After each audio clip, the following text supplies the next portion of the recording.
la entrevista, pero me platican. A lo mejor puedes sacar ahí un fragmento al rato para constatar si es cierto o no, pero le confiesa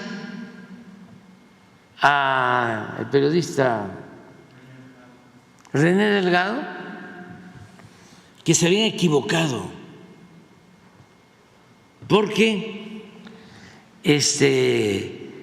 ellos debieron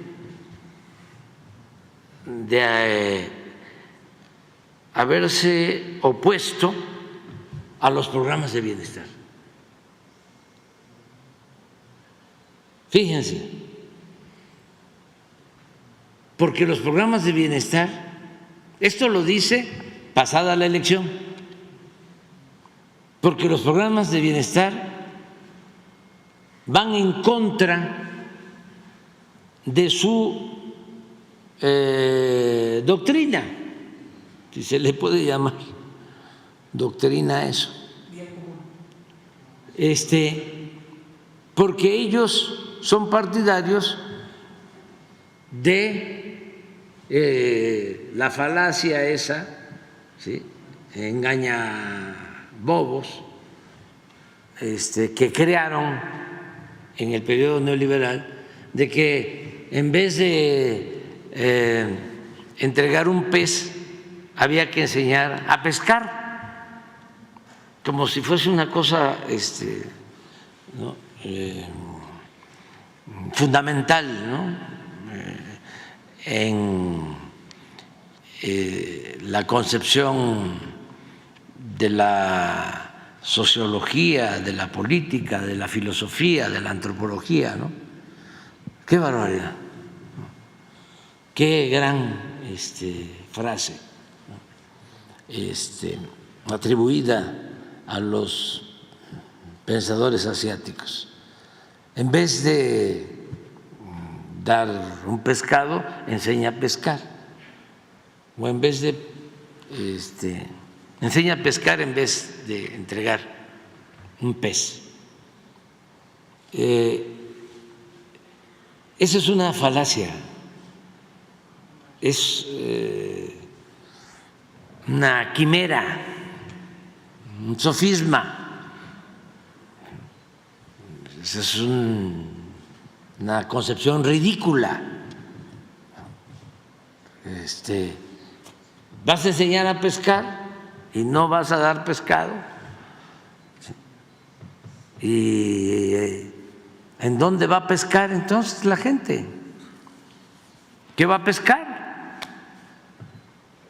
¿Qué no es la obligación del Estado conseguir la felicidad del pueblo? El Estado puede incumplir con su responsabilidad social. Pero aparte de ser un absurdo, este planteamiento que lo repitieron en el periodo neoliberal muchísimo, claro, no lo aplicaban en el caso de los banqueros. Cuando rescatan con el FOBAPROA, ¿sí?, a los de arriba, cuando convierten las deudas de unos cuantos en deuda pública, no aplicaron, oye, enséñalos a pescar, no les des pez, porque no les diste mojarra, ni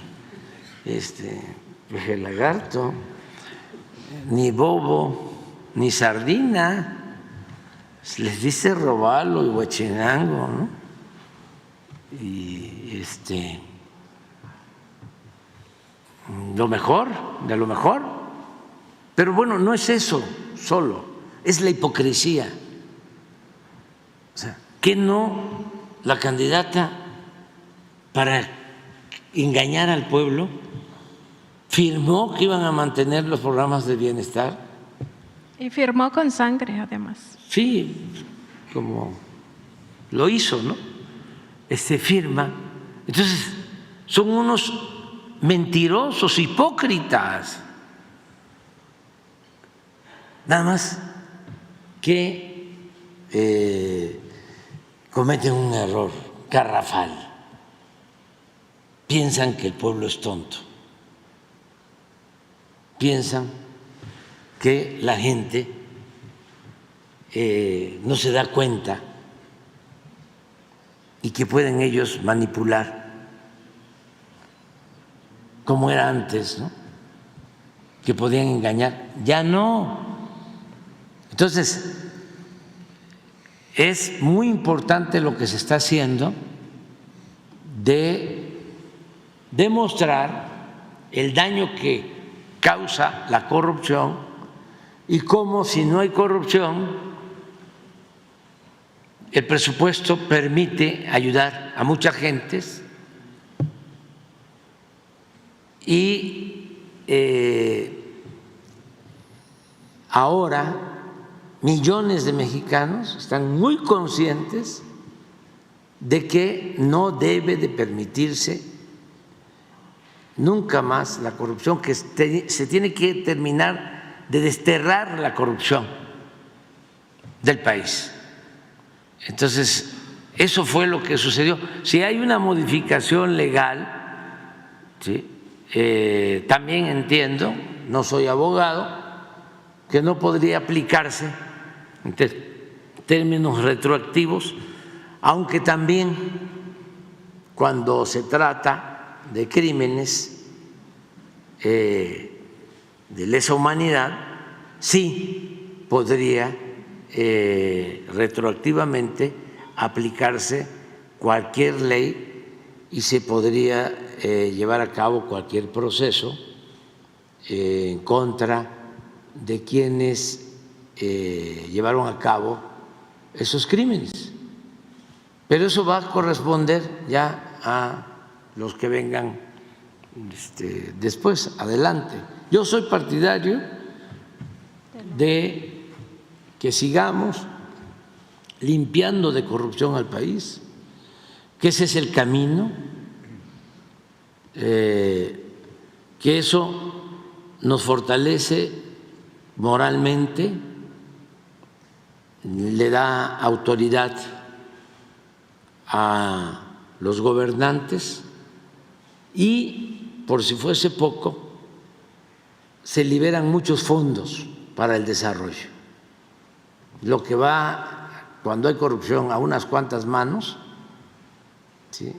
Lo que se acumula en unas cuantas personas, si no hay corrupción, se distribuye entre todos y alcanza a todos y permite mejorar las condiciones de vida y las condiciones de trabajo.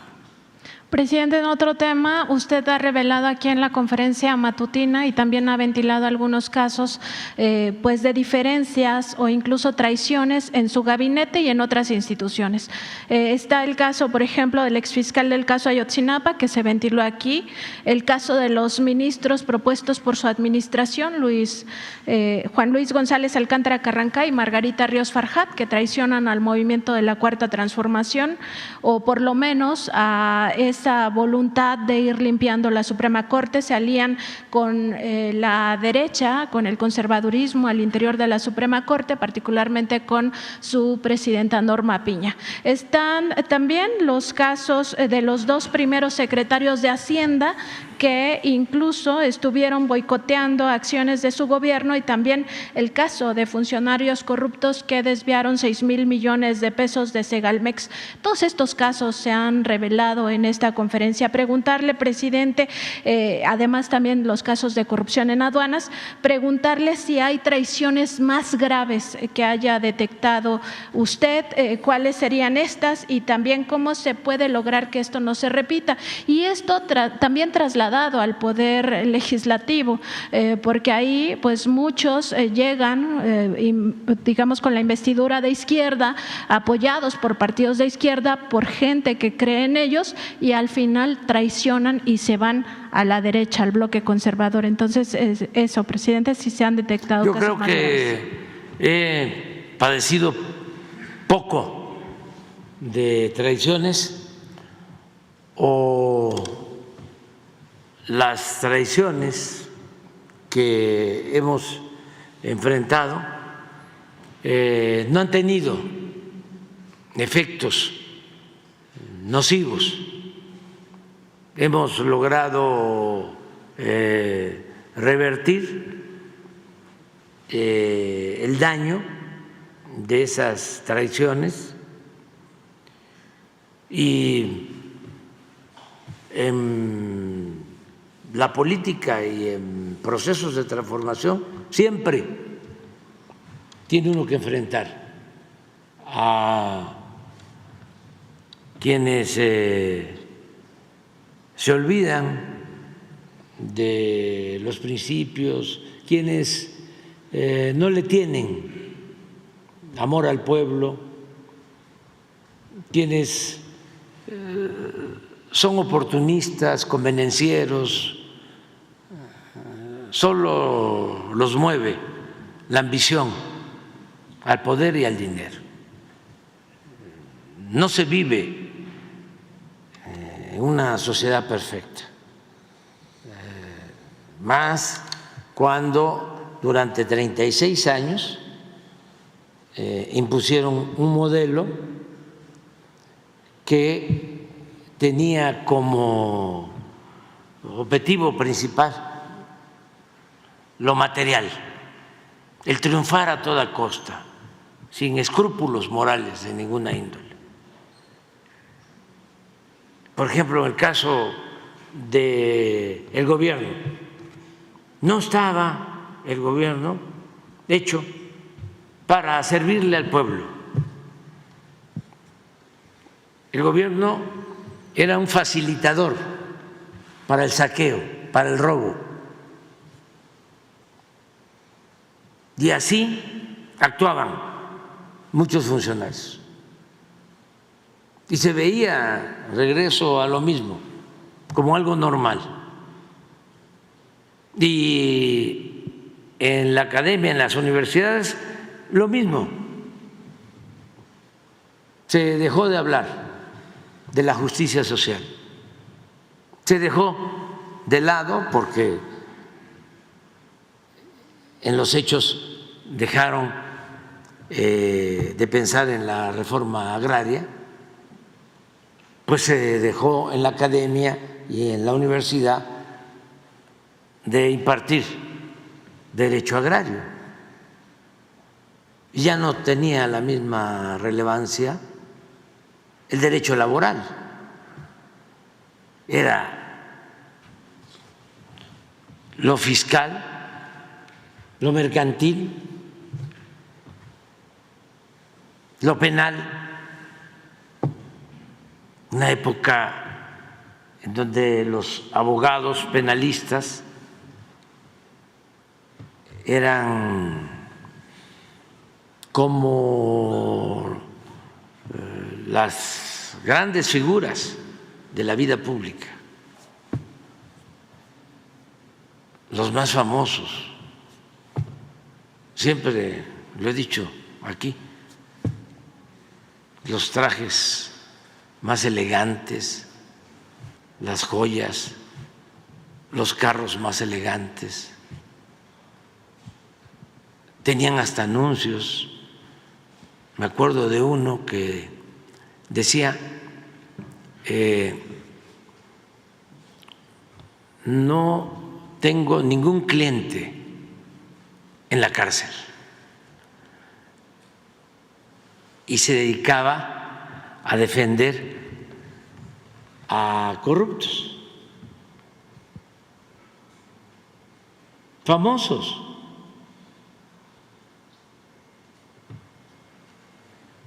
Entonces, siempre hay traiciones, y repito, más en las épocas de decadencia. Sin embargo, no ha pasado a mayores. Una de las cosas que más lamento fue el fraude en Segalmex, porque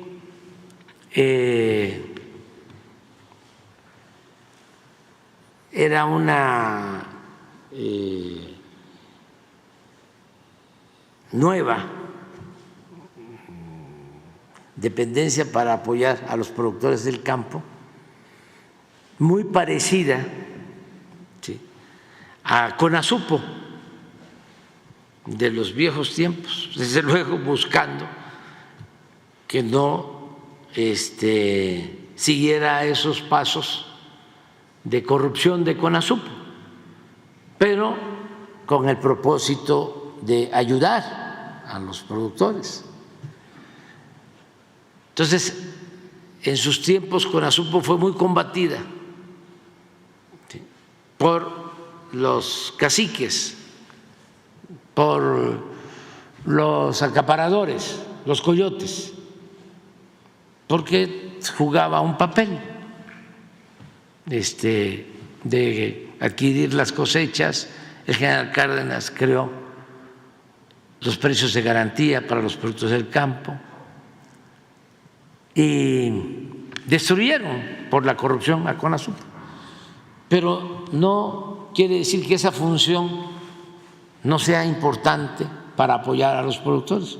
Entonces creamos esta dependencia Segalmex y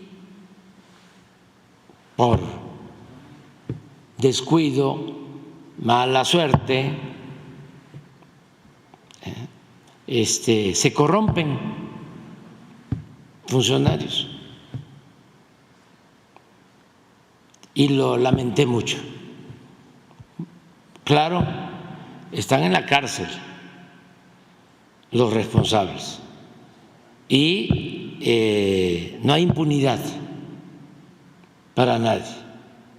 Yo diría que esa es la mancha que me llevo. Aún cuando enfrentamos esa corrupción sin tolerancia de ningún tipo. Se recuperó el dinero, también eso se tiene que informar. Antes de que yo me vaya, va a venir aquí a informar sobre eso el secretario de la Función Pública. Pero es un caso aislado. No hay nada que haya significado, como era antes, ¿sí?, un acto de corrupción mayor o muchos actos de corrupción, como sucedía en los anteriores gobiernos. Por eso puedo sacar el pañuelo blanco. No hemos permitido la corrupción de nadie, y las traiciones pues no han hecho mella. En el caso de Hacienda, pues traían una política apegada al Fondo Monetario Internacional, al Banco Mundial. Recuerden ustedes que durante todo el periodo neoliberal, desde 1983 hasta el 2018, México no elaboraba con apego a nuestra realidad un plan de desarrollo. Los gobiernos de México se dedicaban a cumplir con las recomendaciones que enviaban los organismos financieros internacionales. Ellos ponían la agenda. ¿De dónde surge lo de las reformas estructurales? Antes las cartas de intención, luego las reformas estructurales, pues de los organismos financieros internacionales, y no solo se aplicaban en México, se aplicaban en todo el mundo. Reforma laboral, reforma fiscal, reforma educativa, reforma energética. Era en México y en Argentina y en España y en cualquier país. Era el mismo guión, la misma agenda. Entonces, por primera vez en 40 años, nosotros tenemos un plan de desarrollo propio, en donde en la agenda lo que está en primer lugar es el combate a la corrupción, en segundo lugar la justicia,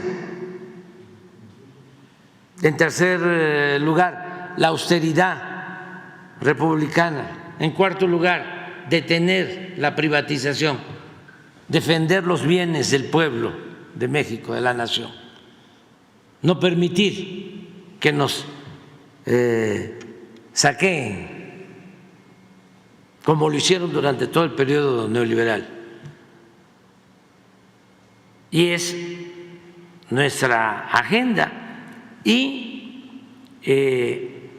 ha tenido buenos resultados, pero los que venían, no es poca cosa una influencia de 36 años. Siempre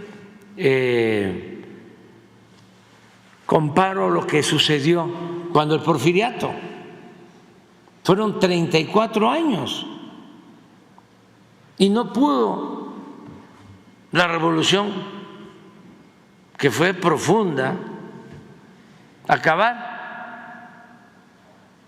con todas las prácticas porfiristas, sobre todo en el terreno político. Se avanzó en lo económico, se avanzó en lo social, pero en lo político no. ¿Quién creó lo del tapado? Porfirio Díaz. ¿Y hasta cuándo se mantuvo el tapado? Pues hasta después de la revolución. Casi todos los presidentes posrevolucionarios fueron destapados por el presidente en turno. Pero ¿dónde surge esta práctica? En el Porfiriato. Y la revolución no pudo quitar esta práctica. El dedazo, ¿de dónde surge? Del Porfiriato.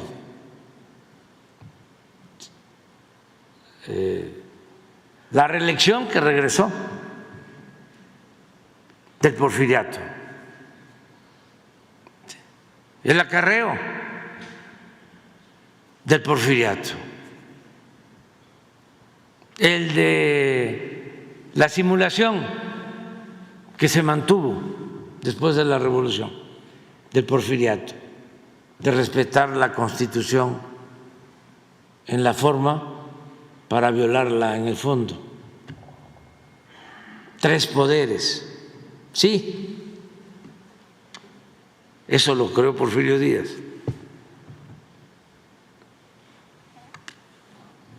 Pero el poder de los poderes era él. No había división ni equilibrio entre los poderes. Es hasta ahora. ¿Ustedes creen que en el sexenio anterior al nuestro se rebelaban los ministros? No, porque yo llegué aquí para transformar y no quise hacer ningún tipo de enjuagues políticos.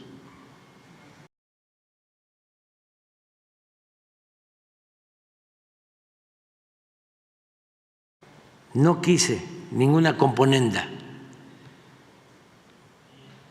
porque lo que el país requiere es cambios es transformación. No me afectó tampoco el que en efecto presenté la terna para que entraran ministros y se volvieron ahí traidores, mejor dicho, traidorzuelos, que traidor es otra cosa. La traición a la patria pues se aplica y nunca se ha castigado a los expresidentes. Lo de los funcionarios pues es no un asunto de traición, sino a la patria, son traidorzuelos. Pero tampoco afectó, al contrario, ayudaron. Imagínense que uno de los que yo propuse, porque también comete unos errores, la perfección tiene que ver con el Creador.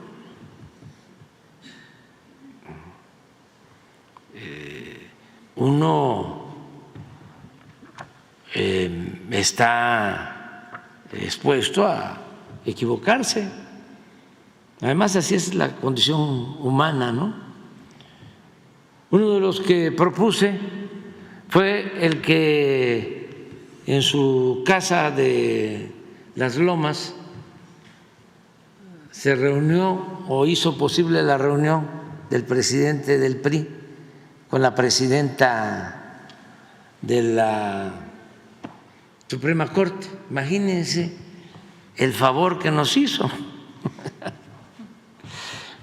¿Qué voy a estar enojado con él? Al contrario, ¿sí? Le tengo que agradecer. Es como si yo estuviese enojado, ¿no?, con Aguilar Camín o con Claudio X González. No, hasta los voy a condecorar porque nos han ayudado mucho. Al enseñar el cobre nos perjudicaba mucho la simulación, el que se manejaran en dos aguas, la política robalera, y ahora no, ahora es hasta para un desplegado, se los sugiero. De abajos firmantes, hablando de que está mala su subrepresentación, ¿cómo le llaman? Sobrerepresentación, ¿sí? Y que hay que violar la Constitución. Pues es eso. La Constitución establece una fórmula, pero a ellos ya no les gusta. Entonces, ¿por qué no hacen un manifiesto y lo firman todos? Ya para terminar de quedarse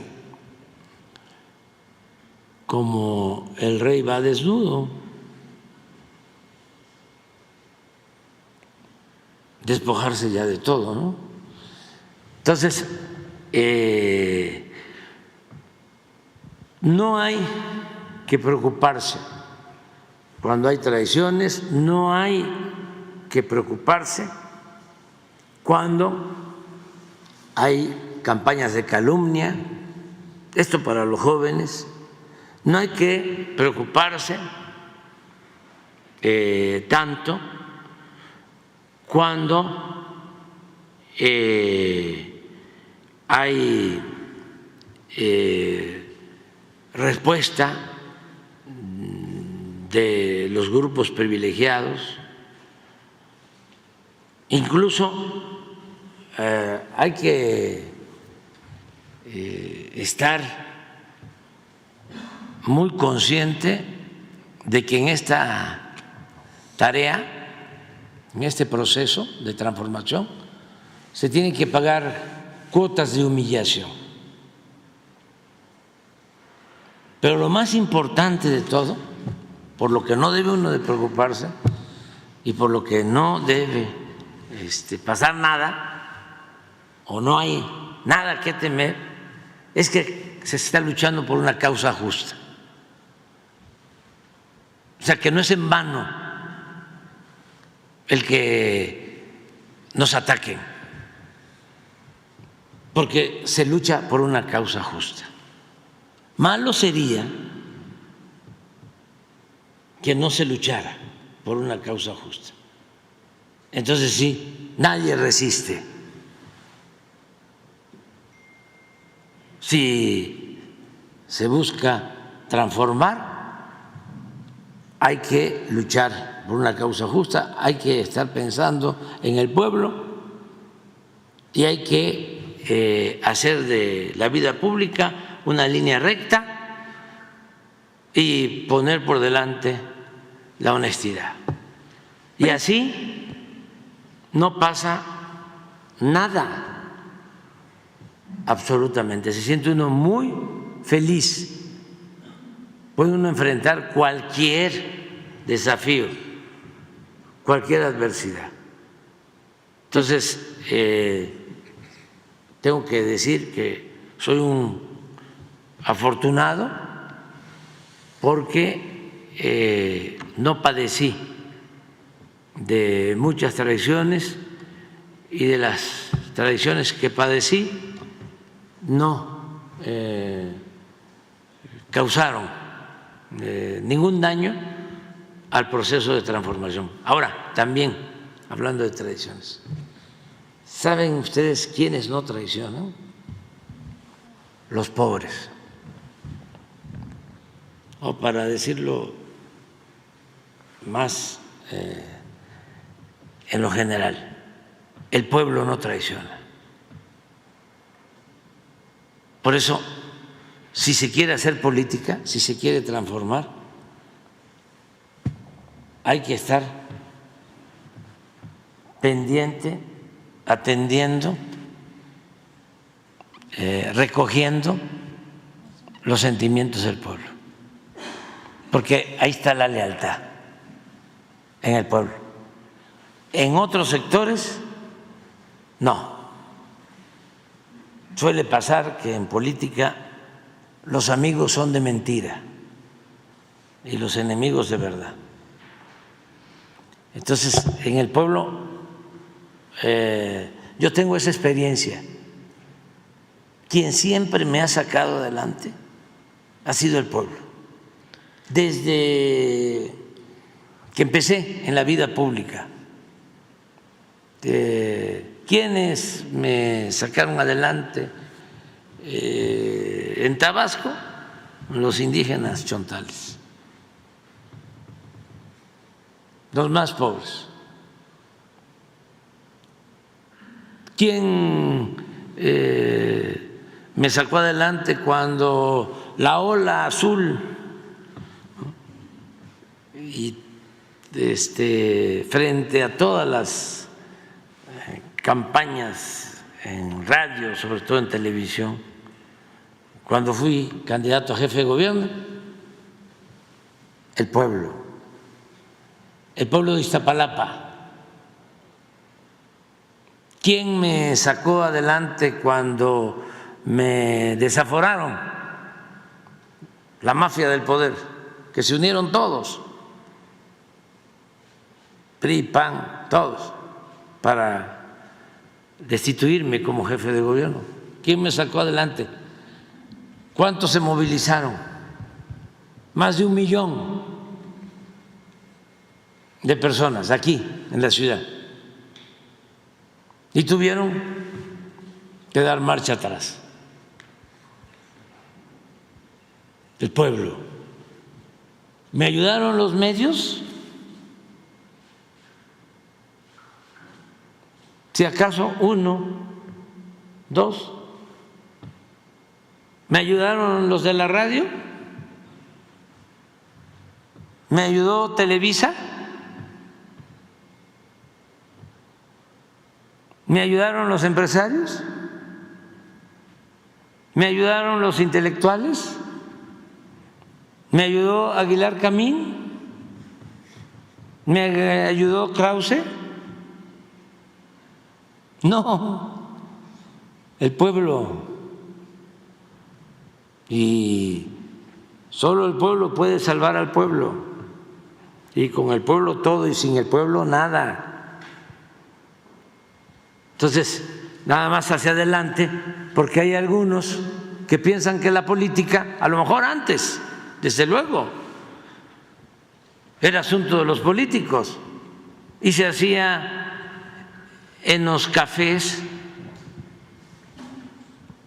o desayunando, comiendo, cenando con políticos, en las fiestas de los políticos, en las relaciones públicas con los políticos, haciéndole la barba, actuando como lambiscones de políticos, cargándole el portafolio a los políticos. Ahí van, ¿no?, escalando, subiendo. Pues eso ya no. Para los jóvenes, ¿a quién tienen que ir a ver sin necesidad de hacerle la barba, sin lambisconear? Nada más tratándolos con respeto y si se puede queriendo al prójimo. ¿Quién es el soberano? ¿Quién manda? Pueblo, el pueblo. Esa es la política ahora. Entonces, no nos preocupemos por los politiqueros.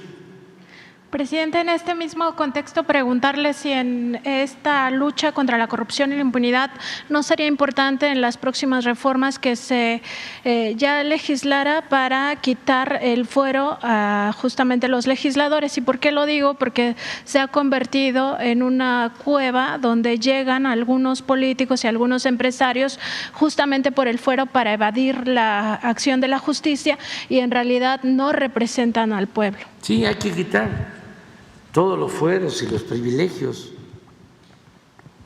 Eso se tiene que hacer en el caso de todos los servidores públicos y tiene que tener el mismo trato cualquier servidor público que el trato que se le da a un infractor, a un ciudadano.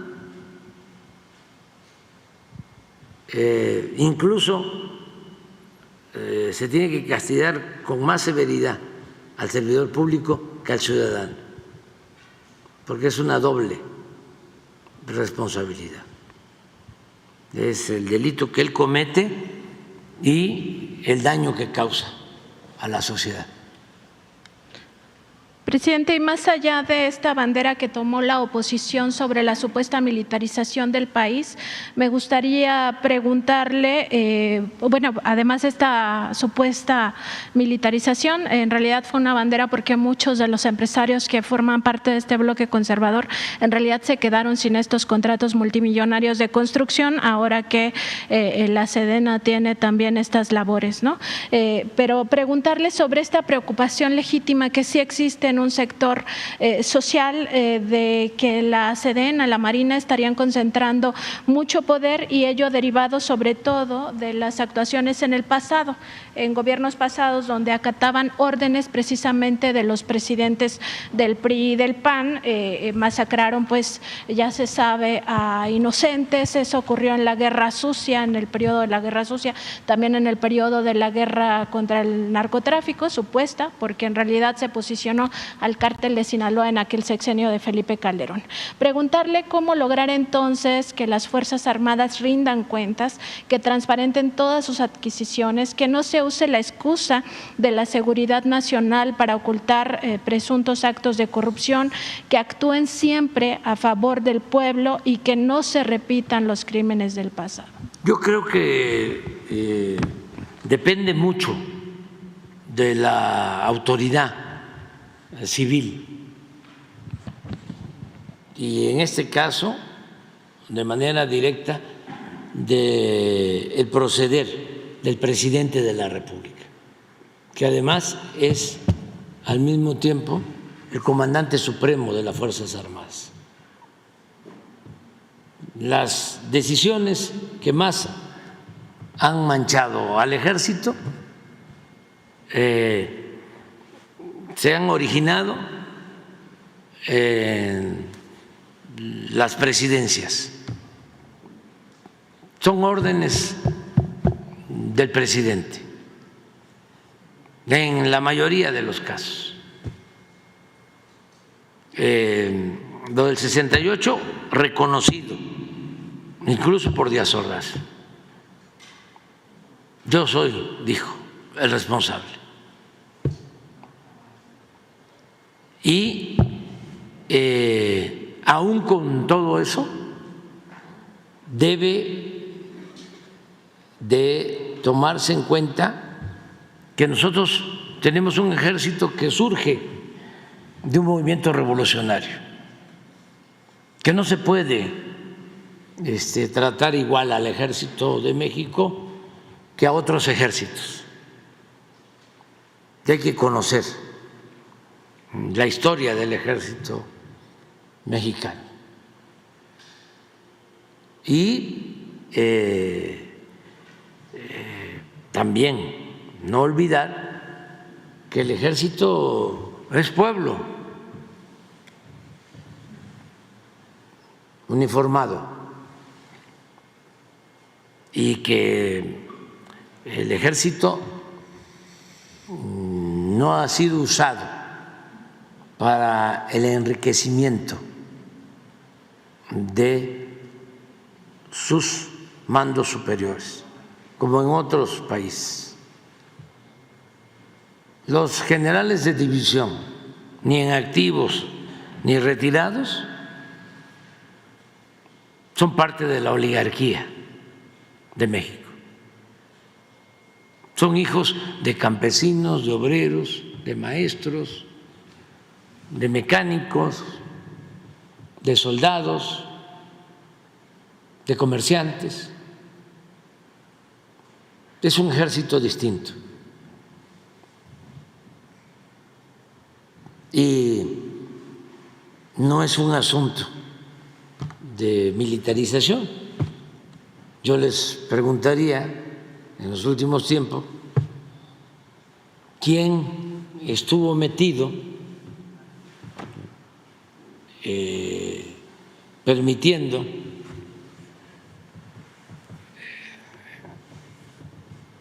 la actuación de los narcotraficantes y cuándo es que hubo una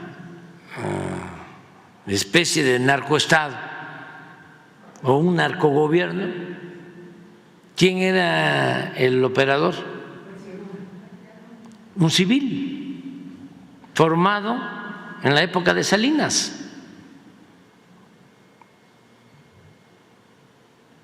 ¿No? ¿O era un militar? No. Entonces, y además a nosotros nos ha ayudado mucho el ejército, y no para reprimir, porque no se reprime a nadie. No ha habido, como era antes, no ha habido masacres, ni se ha desaparecido a nadie, porque depende de quién gobierne. Y además, porque en el ejército ha habido un avance importante en cuanto al respeto de los derechos humanos. Importante. Nada más que ahora resulta que los conservadores, que son autoritarios, porque el conservadurismo son tres cosas, a lo mejor voy a simplificar mucho, pero esto ayuda. El conservador es hipócrita. Esto que vimos de Marco Cortés, hipócrita. O lo que están haciendo ahora, la sobrerepresentación. Ellos hicieron la ley, ellos se beneficiaban con esa ley, pero ahora que ya no les ayuda, ya no quieren esa ley. Ya los abogados constitucionalistas del régimen o caen en el ridículo de defender lo indefendible o guardan silencio, se quedan callados. Pero ese es un distintivo del conservadurismo. Lo segundo, son muy ladrones, muy corruptos los conservadores. Su Dios es el dinero. A ver, hagan una investigación del dinero que tienen los principales dirigentes, empezando por el presidente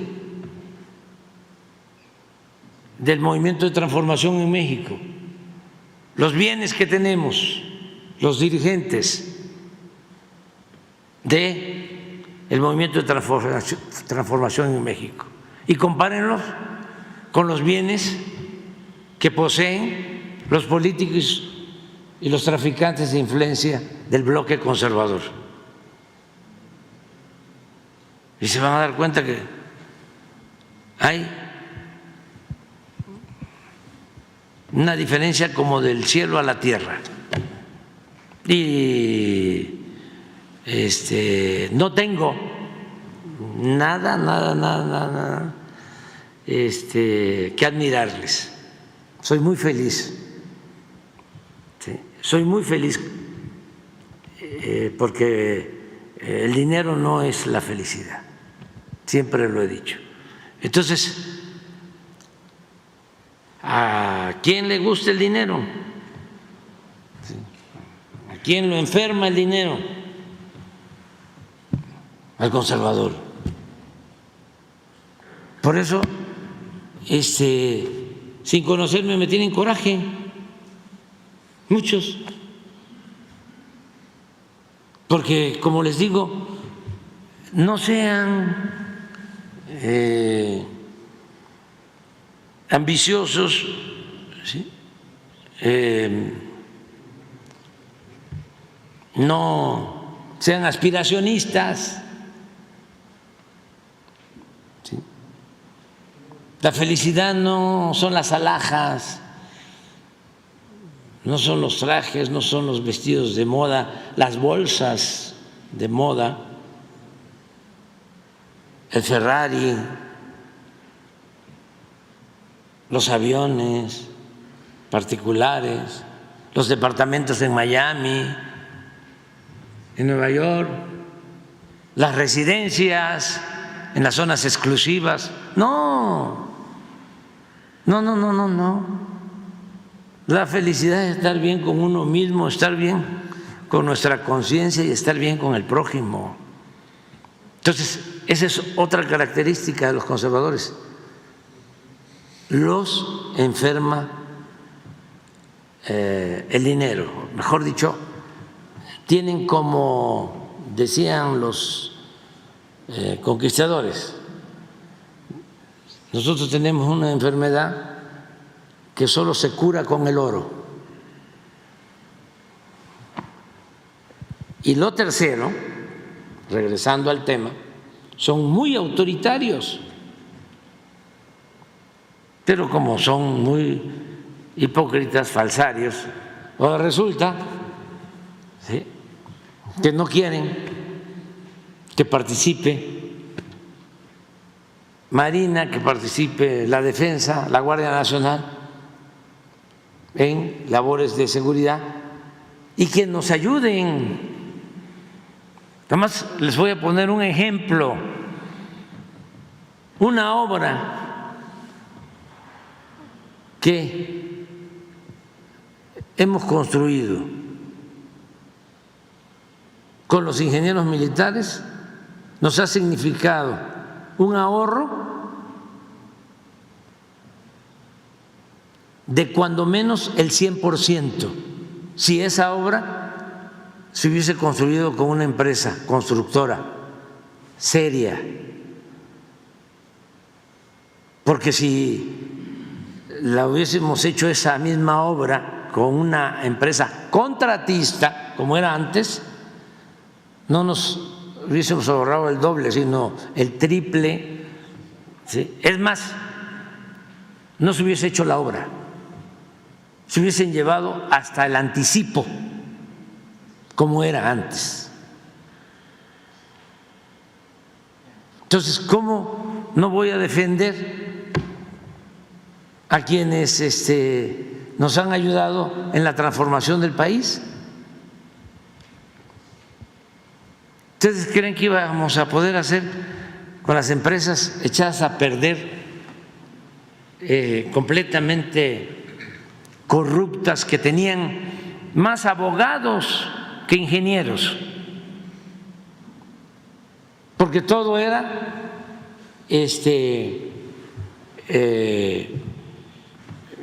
pleito para cobrar más, y como tenían el control casi completo, ahora menos, aunque todavía tienen dominio del Poder Judicial, pues siempre ganaban las empresas. ¿Ustedes creen que con esas empresas íbamos a terminar como ya están operando hoy 2.750 sucursales del Banco del Bienestar? A 6 millones de pesos por sucursal, con cajeros, con instalaciones y el apoyo de la Comisión Federal de Electricidad.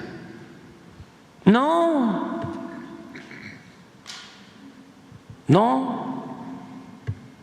y muchas cosas. A ver, si van a terminar el aeropuerto de Tulum en 1 año 5 meses con 30,000 millones de pesos, que es uno de los mejores aeropuertos del país. El aeropuerto Felipe Ángeles, que decían que espantaban, que no se paraban ahí ni las moscas. Vayan, primer aeropuerto ya en transporte de carga en el país. Un aeropuerto de primera, 75,000 millones de pesos. Y no solo el aeropuerto, 2 pistas del aeropuerto comercial, más la pista militar para la base aérea, una ciudad con 1.500 departamentos nuevos, con hospital, con centros comerciales, con escuelas. 75,000. ¿Cuánto estaba estimado el aeropuerto de Toluca? Estimado, digo, de Texcoco, 300,000 millones. Imagínense en el problema que nos íbamos a meter haciendo un aeropuerto en el lago de Texcoco. ¿Qué hubiese pasado si no recurrimos a los ingenieros militares? Y así muchas cosas, tanto de la defensa como de Marina, y acerca de temas como el de Ayotzinapa, ¿sí? Hasta el día de hoy no tengo pruebas de que haya intervenido en la desaparición de los jóvenes el ejército. Y eso les molesta mucho, sobre todo a los que sostienen esta versión. Pero yo siempre digo lo que pienso y tengo las pruebas de que no ha habido nada más que versiones sin pruebas de una periodista que además me consta que es especialista en mentir, que es, con todo respeto, una calumniadora, me consta, porque a mí me calumnió, ¿sí? Escribió un libro en contra mía sin ninguna prueba, y lo publicó 15 días antes de la pasada elección. Pues esa misma periodista, esa misma que se llama Anabel Hernández, que grita y se desespera,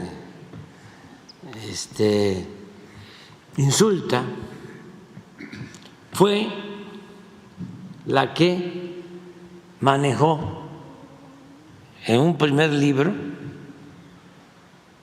de que había sido el ejército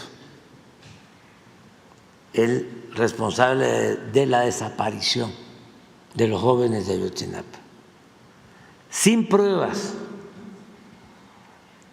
haciendo referencia a un informante. Si ella fuese una mujer responsable, porque esto no es un asunto solamente judicial, esto es un asunto moral, social y, por cierto, muy doloroso. Ella debería de haber contribuido, si es cierto su dicho, a dar a conocer quién fue su informante. El que le dijo, porque ella es la primera que sostiene esa versión. ¿Quién fue el que le dijo de que un capo famoso que operaba en Iguala dio la orden de que escarmentaran a los jóvenes porque los jóvenes fueron a la central de Iguala, tomaron unos camiones y en un camión iba droga, heroína, que este capo famoso mandaba de Iguala a Estados Unidos, y que como los jóvenes tomaron el camión y se dieron cuenta de que iba la droga, entonces este capo famoso, esto es Anabel, este capo famoso dio la orden de que les dieran un escarmiento. Y la misma Anabel sostiene que el ejército, o mejor dicho, un grupo de soldados, los detuvo y se los llevó al batallón de Iguala por órdenes del capo famoso. Bueno, pues resulta que ese es el único señalamiento que hay, sin prueba. ¿Por qué no nos dice ella y nos ayuda quién fue el informante? Porque su capítulo del libro en aquel entonces se llama Fue el ejército. Y también, ¿por qué no nos aclara por qué fue ella como testigo a Estados Unidos a proteger al juez de Iguala, que sostuvo que los muchachos nunca habían estado en la comandancia de Iguala y que a partir de ese dicho los integrantes del Departamento de Justicia de Estados Unidos le concedieron asilo político a este juez. Entonces, que nos diga quién la llamó para que fuese testigo y favoreciera a este juez y que consiguiera su asilo. Y ya que de una vez también nos diga qué relación tiene con la DEA la señora Anabel Hernández y por qué la consigna de culpar al ejército sin pruebas. Que conste que si el ejército participó, porque hasta ahora no tenemos los elementos, pero si participó el ejército, se castiga a quien sea. Es más, sin que esté demostrado de que el ejército haya participado en la desaparición, sin que esté demostrado del todo, solo por versiones de testigos protegidos, de que hubieron escuchas de la DEA 3 meses antes de los hechos, ni siquiera en Iguala, sino en Altamirano, solo por posible vinculación con el crimen organizado. Escuchas en donde 2 delincuentes hablan de que le daban dinero a un coronel que ahora es general. Pues ese general fue a la cárcel, ¿sí? Por decisión nuestra. Y otro general, nada más porque se sostuvo de que se llevaron a los jóvenes al batallón sin pruebas y porque sí se demostró de que salieron soldados a llevar a cabo un recorrido en la comandancia y en el hospital, ¿sí?, por el presunto delito de omisión, otro general en la cárcel y en proceso. Y no están en la cárcel, ¿saben por qué? Porque los jueces que se llevan muy bien con nosotros, ¿sí?, les dieron la libertad condicionada. Pero estamos hablando de 2 generales, ¿sí?, y de varios oficiales, como 20 elementos del ejército. Nosotros no vamos a permitir la impunidad de nadie,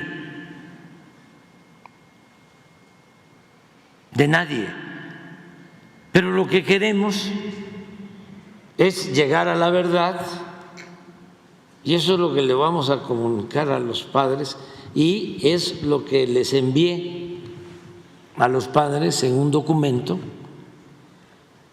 que a los adversarios nuestros no les pareció, pero siempre vamos a hablar con la verdad. ¿Ya le respondieron a los padres, presidente? Pues voy a esperar entonces a verlos, los voy a ver el martes. ¿No ha leído esa carta que ayer emitieron? ¿Es la reunión con Claudia Sheinbaum, la presidenta? Sí, el lunes creo los voy a ver. Es que no había querido decir nada, no solo si ellos ya respondieron, pues ya voy a subir a la red, ahora sí, los documentos. Presidente, en otro tema. No, pero es que no se puede, así como lo hace Radio Fórmula, escuchando nada más una parte. Espérense que yo suba a la red lo que yo les envié y por respeto estaba yo esperando que les llegara, ¿sí? Y que ellos dieran su punto de vista. Entonces, ahora sí, hoy que ya suba yo a la red y que lean ustedes lo que les envié de informe, pues para que puedan comprender lo que ellos están o entender mejor lo que ellos están dando a conocer. Además tienen todo su derecho.